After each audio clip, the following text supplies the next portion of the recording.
Patay ang isang babae at kanyang sanggol na anak sa sunog sa Arayat, Pampanga. Nagkasunod din sa Batangas City at Davao City.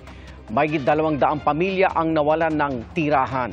Saksi si John D. Esteban ng GMA Regional TV 1 Mindanao.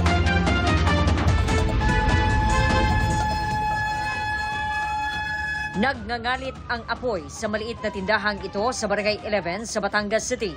Kwento ni Maricel, isa sa nasunugan, nasa palengke siya nang itawag sa kanya na may sunog. Wala raw silang naisalbang gamit. Mga documents, mga ID ko, mga permits, ay wala, sunog lahat. Inabot ng 1 oras bago naapula ang sunog. Mahigit 2 milyong piso ang halaga ng pinsala sa mga bahay na gawa sa light materials. Iniimbestigahan ang sanhi ng apoy. Nilamon din ng apoy ang mga bahay sa Muslim Village, Purok 26 sa Barangay 76A, Bukana, Davao City. Nagkagulo ang mga residente sa takot na umabot sa kanilang mga bahay ang sunog habang naghihintay ng bumbero. Naapula rin ang sunog pero matapos ang ilang oras, sumiklab na naman ang isa pang sunog sa Purok 4, Bukana, Sibol sa parehong barangay. Mahigit 200 pamilya ang apektado. So dali lang siya nakasigab ba? Kay plywood man ang kuan niya, kalakat, sagal-sagal ang bumbong. Wala dyan na salvar sa ako ang kuan kay ang ako yung apo akong gisiguro.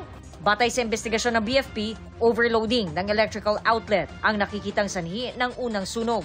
Ang ikalawang sunog, posibleng dahil naman sa electric fan na naiwang nakasaksak. Hindi na makilala ang bangkay ng mag-ina mula sa Arayat, Pampanga matapos masunog ang kanilang tirahan. Ang anak, 5 buwang gulang lang, hindi makapaniwala ang kinakasama ng biktima na nagtatrabaho sa Maynila sa sinapit ng kanyang mag-ina. Nasyak po ako. Hindi ko po ang alam ng gawin ko. Matutulungan ko po yung mag-ina ko po. Nandito po. Wala po ako, malayo po ako sa kanila. Ayon sa mga otoridad, mabilis kumalat ang sunog dahil gawa sa light materials ang dikit-dikit na bahay. Isang tinitignan din po namin yung naging sanhi, yung electric. Para sa GMA Integrated News, ako si John D. Esteban ng GMA Regional TV 1 Mindanao, ang inyong saksi. Mga kapuso, sama-sama tayong maging saksi. Mag-subscribe sa GMA Integrated News sa YouTube at para sa mga kapuso abroad, samahan niyo kami sa GMA Pinoy TV at sa www.gmanews.tv.